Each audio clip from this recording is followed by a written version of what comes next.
saya ini paling pengaruh oleh penyair Arab, Nabi Khwarizmi. Hidup kira-kira 500 tahun sebelum Nabi Muhammad SAW. Nah, beliau mengatakan,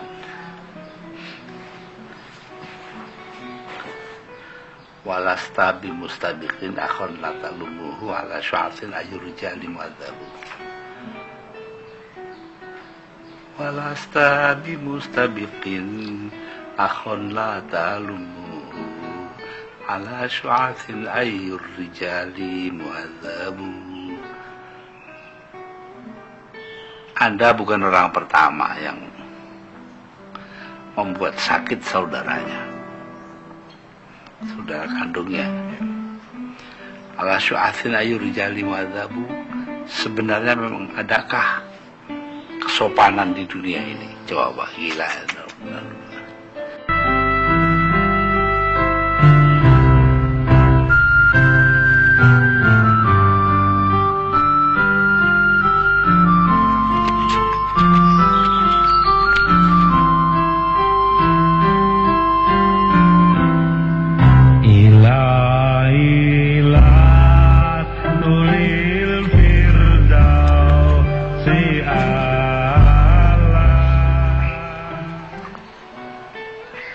Kita menuju rumah Kiai Haji Abdurrahman Wahid atau Gus Dur, bapak bangsa yang mengajarkan agama dengan cinta.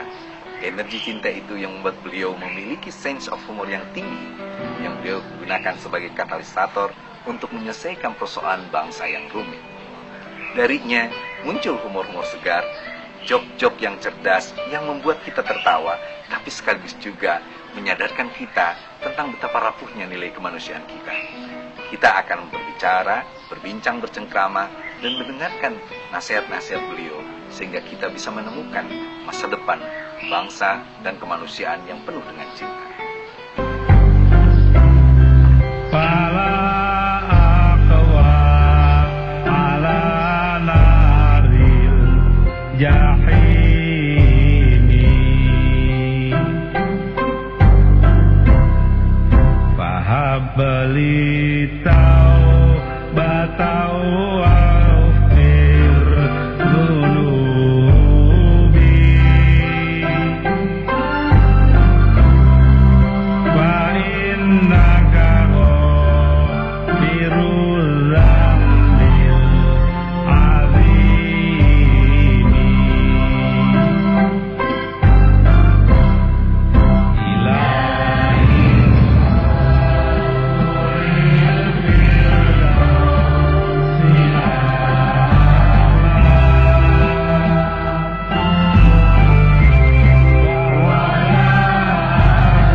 Islam itu datang ke Indonesia ketika itu bangsa kita sudah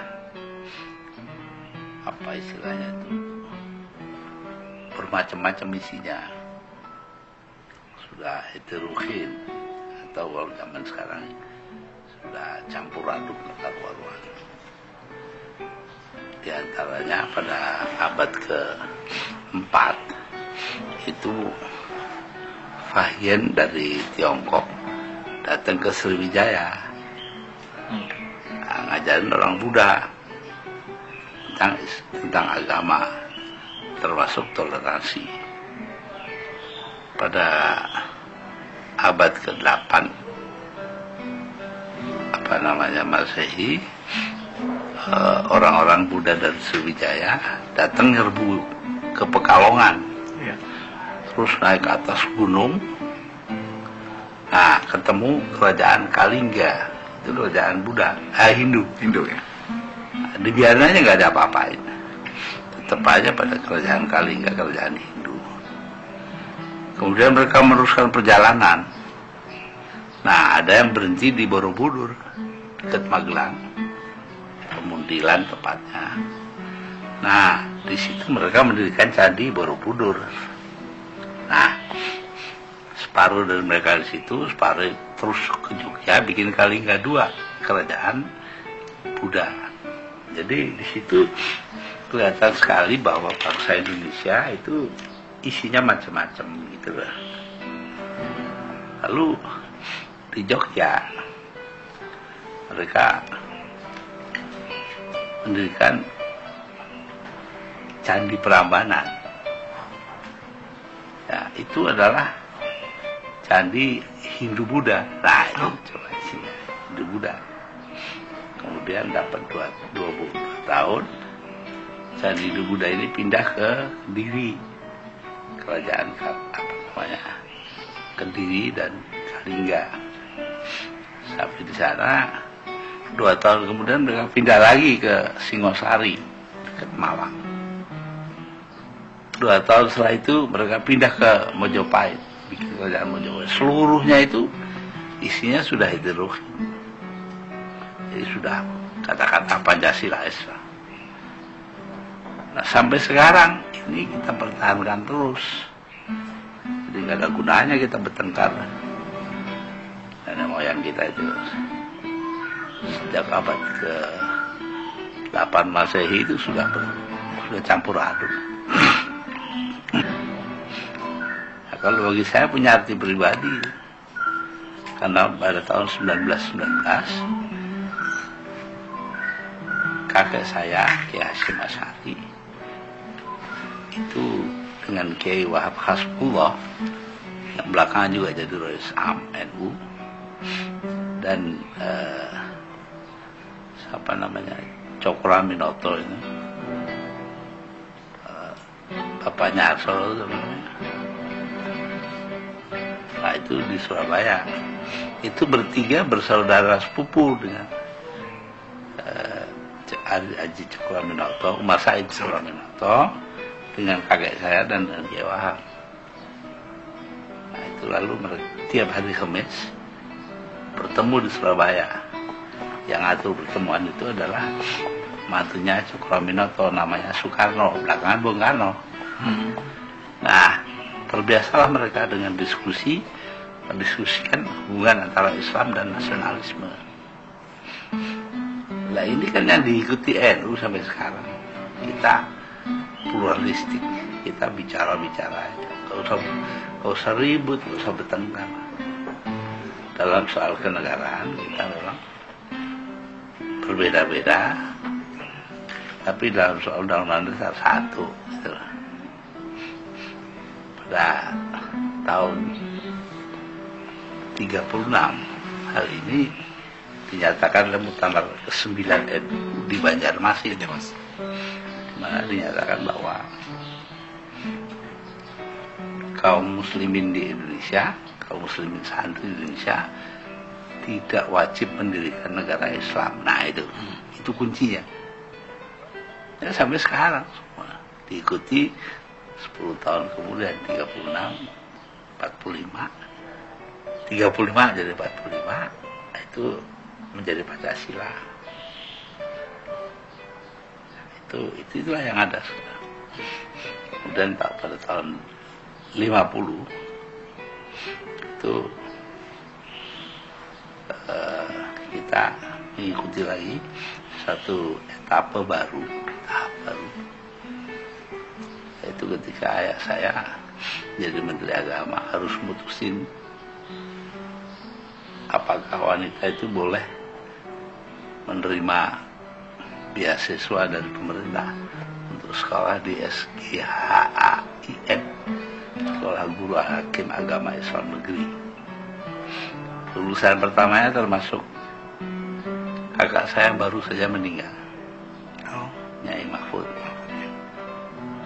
hakim wanita pertama. Itu diperbolehkan itu, karena menurut Undang-Undang Dasar gak ada perbedaan antara wanita dan pria. Itu penting sekali dalam kehidupan NU. Tapi juga bahwa pada tahun 43 Kiai Mahfud Siddiq, kakak dari Kiai Ahmad Siddiq, meninggal dunia sebagai ketua umum NU. Tahun 53 ya saya meninggal. Akhirnya yang pegang menjadi Kiai Maskur, wakilnya. Itu dikembaliin ke politik karena dia memang menentang gagasan untuk lepas dari politik itu.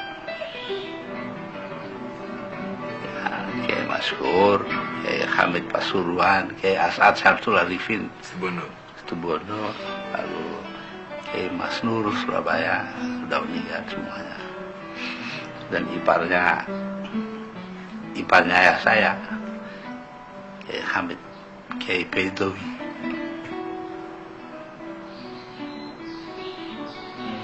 Jadi itulah semuanya itu kan terjadi ya. Gak usah kaget kita. Perkembangan menjadikan NU sekarang ini partai politik yang karena gak ada yang belain nasionalisme, terpaksa kita ngebelain. Dan tidak usah terlepas, tidak usah terlalu terpengaruh oleh politiknya. Karena PKB itu politik. Karena PKB itu yang lain-lain politik lah itu. PKB yang enggak malah. Berpolitik tapi tidak membiarkan politiknya berpengaruh di dalam urusan partai. Politik kita cuma satu, yaitu apa ya istilahnya itu, adil, damai dan kuat bagi Indonesia, negara Indonesia.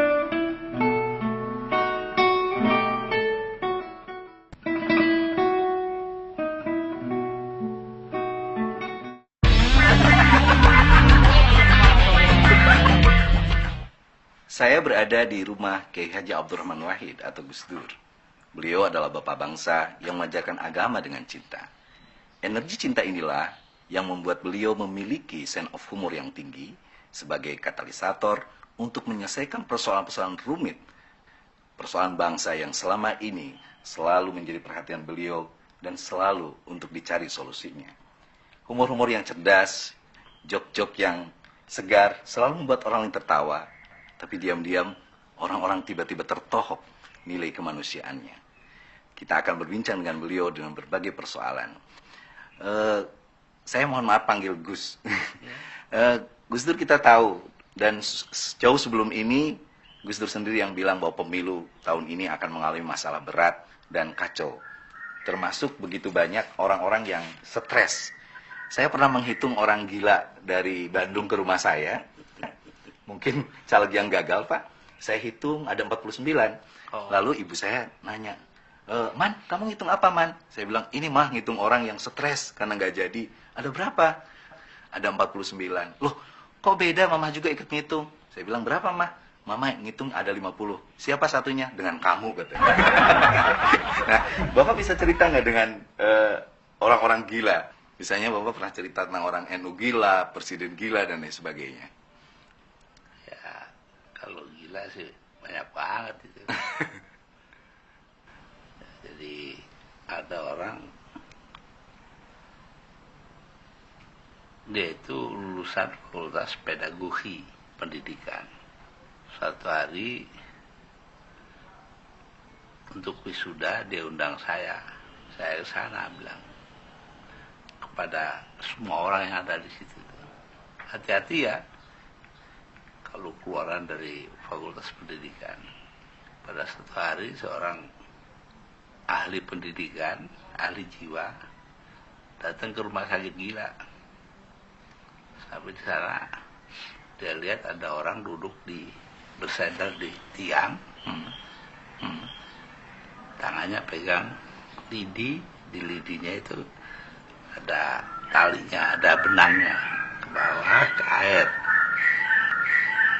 Dia menempatkan diri sebagai orang Ya bilang itu orang gila kan, dia bilang. Udah dapat ikan banyak Pak. Masa dokter gila, masa begini aja dapat ikan. Jadi yang gila. Jadi yang gila ya Pak. Nah, terus kan banyak sekali orang-orang dari kalangan ke rumah ini. Bapak kadang-kadang tidak mentaati nasihat dokter untuk bagi waktu. Karena yang datang itu ada yang pagi, ada yang malam. Gus Dur pernah bilang itu ada klasifikasinya. Ada orang yang kalau jam segini gila dan sebagainya. Ya, kok mesti begitu. Kan mesti. Gila itu macam-macam. Gila kerja ada. Gila urusan organisasi ada. Gila apa gitu. Contoh kalau gila organisasi itu dulu Dokter Fahmi. Fahmi Saifuddin. Periparan saya dulu. Jam 2.30 datang ke rumah saya. Di Jalan Kutilang. Dini hari itu berarti ya?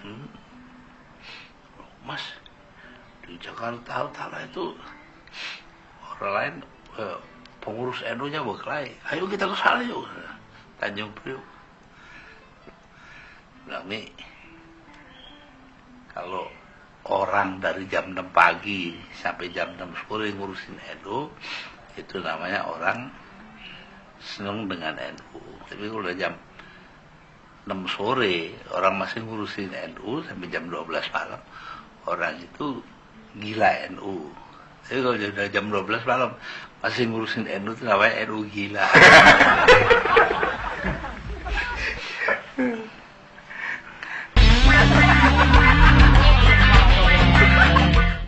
Oke, sekarang ini Pak, kita mengamati sinetron-sinetron atau film yang bertemakan hantu. Yang lucu itu di daerah saya ada orang yang pas lagi sholat subuh lupa kunut. Makmumnya memberikan informasi kun. Nah, karena disangkanya kunti, jadi si imam itu lari. Nah, Bapak pernah punya cerita waktu jalan-jalan sama ibu, lalu lewat tempat gelap, lalu membuat ibu takut juga gitu? Ya, saya cerita rumah istri saya itu dekat sekali dengan rumah sakit. Jadi saya cerita,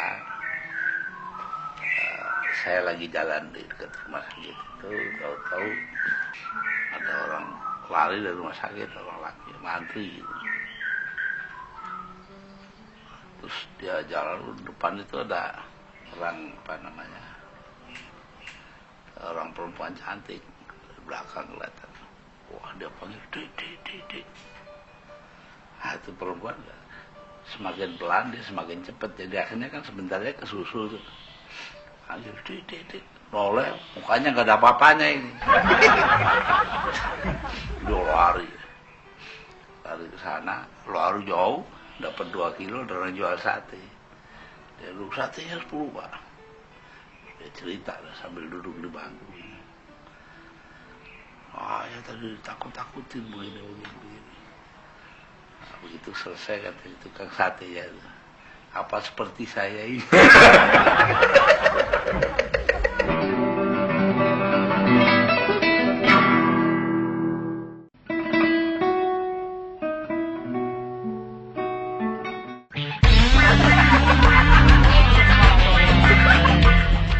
Gus Dur sangat terkenal mempelopori malah begitu kuat dalam perspektif interreligious dialog atau interfaith dialog, hubungan umat beragama, dan menempatkan agama sebagai energi untuk merajut persaudaraan dan perubahan.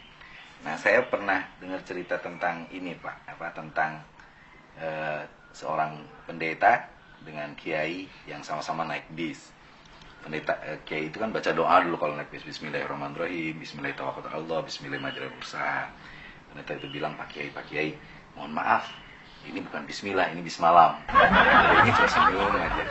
Pas gitu bisnya jalan, tiba-tiba ada suara keras, dor, seperti itu. Tiba-tiba pendeta itu bilang, Haleluya. Nah, Kiai bilang, wah Pak Pendeta mohon maaf, itu bukan haleluya, halilintar. Ternyata indah Pak ya, bagaimana perbedaan apapun terus agama, kalau dilandasi saling cinta, menghormati, menghargai, dan cinta itu jadi indah. Dulu ada pastor itu duduk jejer seorang kiai di negeri Belanda naik kereta api. Nah, kiainya di dalam mau keluar, enggak, pendetanya Belanda mau keluar. Dia ngomong sama kiainya, enggak, bukan, dia duduk. Yeah. Dia keluarin bungkusan dari tasnya itu, isinya roti. Ayo sarapan. Apa ini? Daging babi. Saya kan nggak boleh makan babi. Bapak nggak tahu enaknya daging. Udah habis itu dapat berapa halte, si kiai turun dia mau lewat pada pendeta. Permisi, saya mau keluar. Loh, mau apa? Mau janji sama istri. Kayaknya bilang gitu. Kata pendetanya, ya silakan, kata kiai. Anda nggak tahu enaknya sih. Lebih enak. Kumpul sama istri lebih enak daripada sarapan.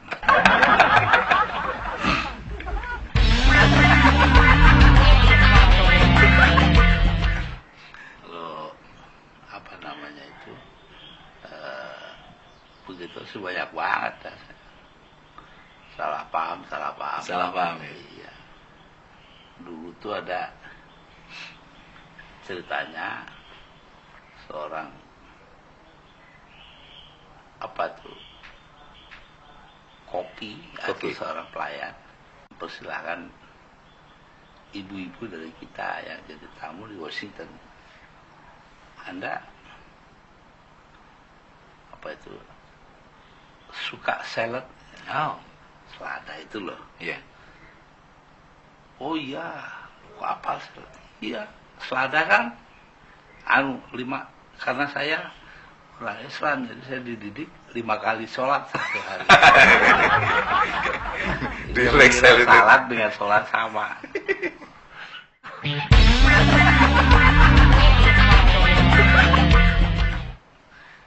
Nah, waktu di pondok itu terkenal juga karena Gus Dur itu nakal, dan nakal itu bisa jadi kiai besar kan. Kalau yang lempeng-lempeng, tertib-tertib biasanya paling atas jadi penghulu KUA kampung, Pak ya. Punya pengalaman menarik apa di pesantren dulu? Ya banyak. Soalnya paling menarik nyolong. Nyolong ikan itu, Pak ya. Bisa cerita nggak, Pak? Apa ada? Ya mangga, ya ikan, ya sendal ya.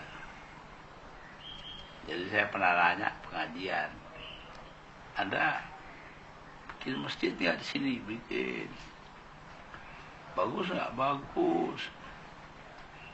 Taruh organ di masjid nggak? Enggak. Ya, sendal aja hilang, apalagi masjid. Bagi organ. Organ.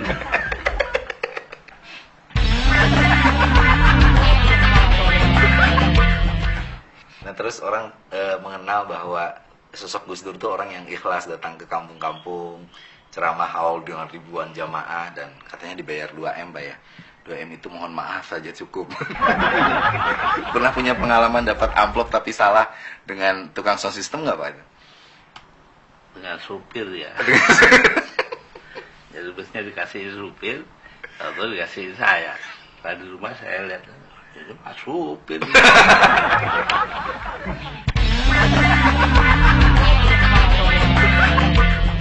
Kadang-kadang kekeliruan bahasa itu jadi menarik ya di pesantren, Pak. Misalnya ada seseorang datang ke orang Batak, kebetulan Muslim, dia datang ke salah satu musola di daerah Sunda, pas gitu hilang sendalnya.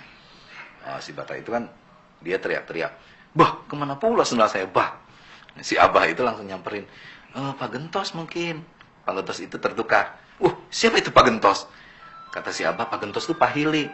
Saya tidak takut Pak Hili dan Pak Gentos. Kemana sendal saya? Ada nggak kayak cerita-cerita lucu tentang? Ya, ada orang Sunda, orang Batak punya mertua orang Sunda. Jadi pagi-pagi dia mau ke kamar mandi, mertuanya di dalam. Dia nungguin di depan. Ya, dia nungguin di depan pintu. Setelah pintu selesai, itu mau keluar, ada dia. Terus kata mertuanya kepada dia itu, pokoknya dia bilang, saya di dalam, nggak tahu kamu di luar. Dia bilang, saya tidak pakai celana dalam.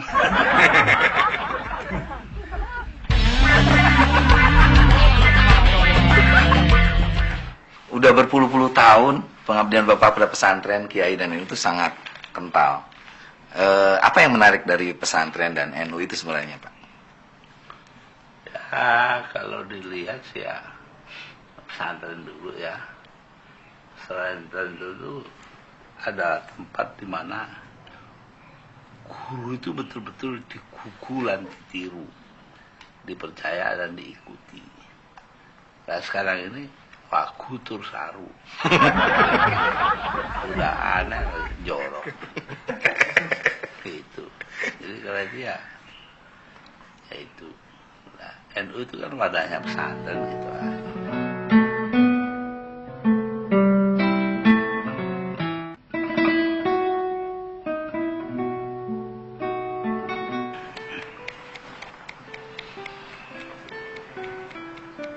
Kemarin Gus Yusuf tuh ini Pak, cerita waktu di Palembang ada seorang kiai yang cium tangan ke bupati. Jadi kata Gus Yusuf Hudori itu, sekarang itu kaidah fikihnya berubah, bukan al-hukmu yadurru ma'illatihi wujudan wa adaman, tetapi al-hukmu yadurru ma'ujratihi. Ya, seperti itu, kasratan au qilatan, rubiyatan atau dolaran, kesan atau cekon. Nah, iya betul. Sekarang ini banyak sekali kiai-kiai termasuk yang terpengaruh oleh pangkat pribadi-pribadi. Jadi mereka berebut pengaruh, berebut kedudukan dan kekayaan. Nah, PKB saya arahkan untuk tidak. Gitu. Saya ini paling terpengaruh oleh penyair Arab Nabi Khwarizmi. Hidup kira-kira 500 tahun sebelum Nabi Muhammad SAW. Nah, beliau mengatakan,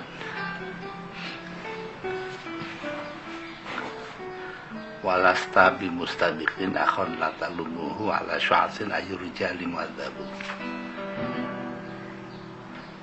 Walasta bimustabiqin akhon la talumuhu ala syu'atin ayyur rijali mu'adzabu. Anda bukan orang pertama yang sakit saudaranya, saudara kandungnya. Ala syu'atin ayyur rijali mu'adzabu. Sebenarnya memang adakah kesopanan di dunia ini? Coba gila. Di sini kita melihat, kita harus berhati-hati terhadap moralitas. Ya, orang yang ngomong moralitas belum tentu bermoral. Memang kearifan begitu, dasarnya itu cuma satu, moralitas, akhlak. Nah, katanya hadis al-ulama warasatul anbiya, ulama ini ahli warisnya Nabi. Apanya yang diwaris? Nabi meninggal, ninggalin karpet udah bolong-bolong. Ya, dia tinggal di masjid. Ya, yang ditinggalkan kan akhlaknya. Dan di Indonesia semrawut ini karena akhlak nggak dipakai. Mana ada sekarang orang membicarakan tentang kesopanan, tentang akhlak, nggak ada. Tentang kejujuran, nggak ada. Yang ada ya lain-lainnya.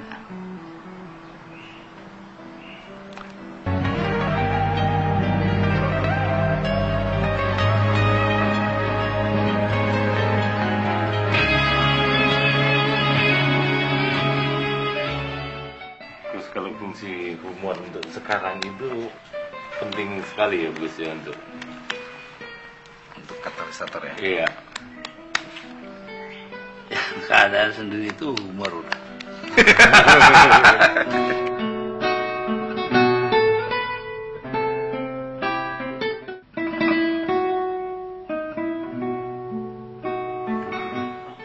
Dulu pernah dengerin singkatan-singkatan maskapai penerbangan asing tuh, Pak? Ya. Dulu ada orang Mesir saking marahnya kepada UAE, United Arab Airways. Kapal Mesir, sekarang Israel. Misalnya.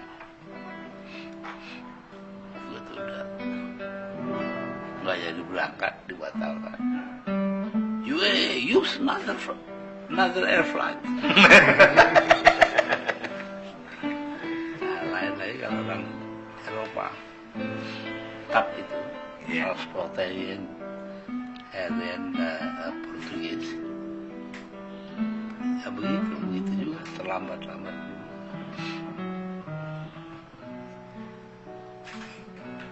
Ya orangnya bayar, bilang mana? Where's the system? Sama orang Malaysia ini. Lambat dulu emas itu. Kan Malaysian Air System. Mana ada sistem? Mana ada sistem?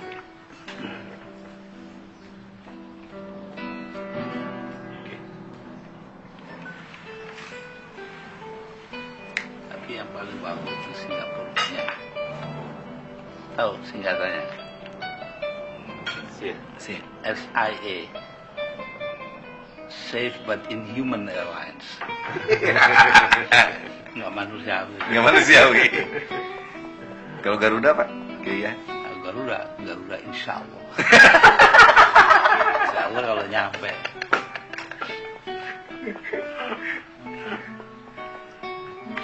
Ini apa itu karakter yang lucu itu sekarang siapa begitu menurut?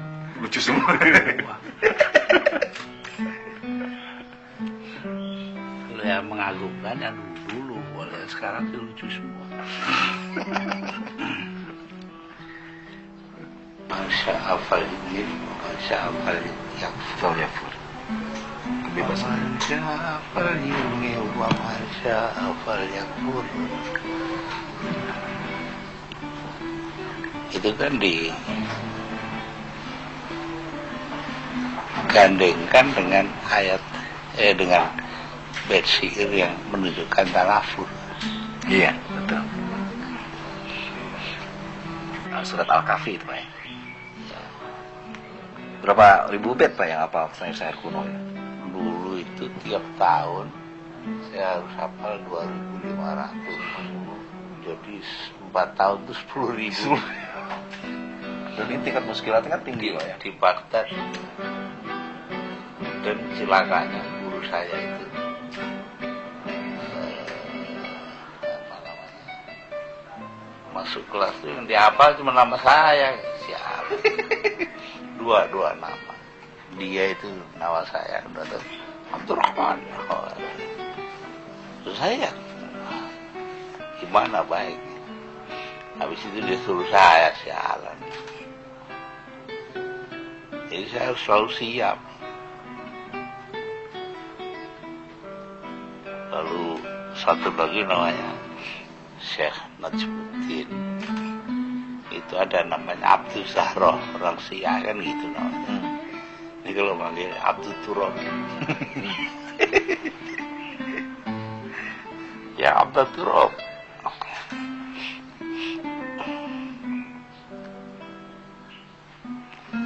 Saya itu kadang-kadang rindu juga zaman itu. Pasti lagi seger-segernya. Di Baghdad. Ya.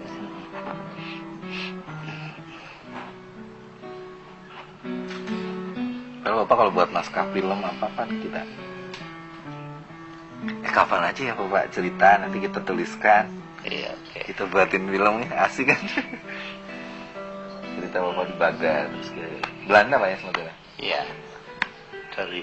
Saya di Mesir dulu 2,5 tahun, udah itu di Baghdad 4 tahun, udah itu di Belanda 3 bulan. Di Eropa lah setahun.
Dan di Indonesia semrawut ini kena hak nggak dipakai.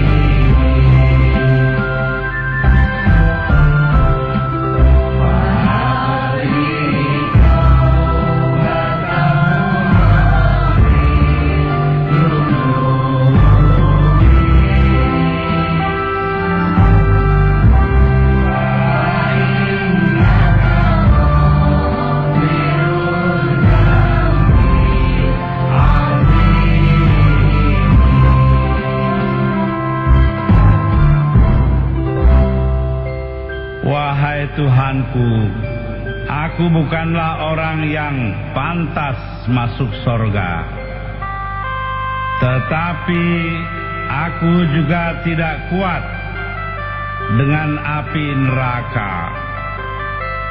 Karena itu, berikan padaku kemampuan bertobat dan ampuni dosa-dosaku. Karena hanya Engkaulah yang dapat memberikan maaf atas dosa-dosa yang besar.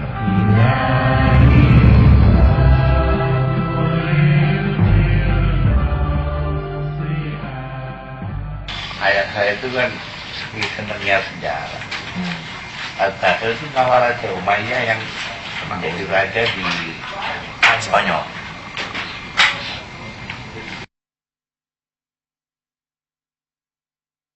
Di sini kita melihat, kita harus berhati-hati terhadap moralitas.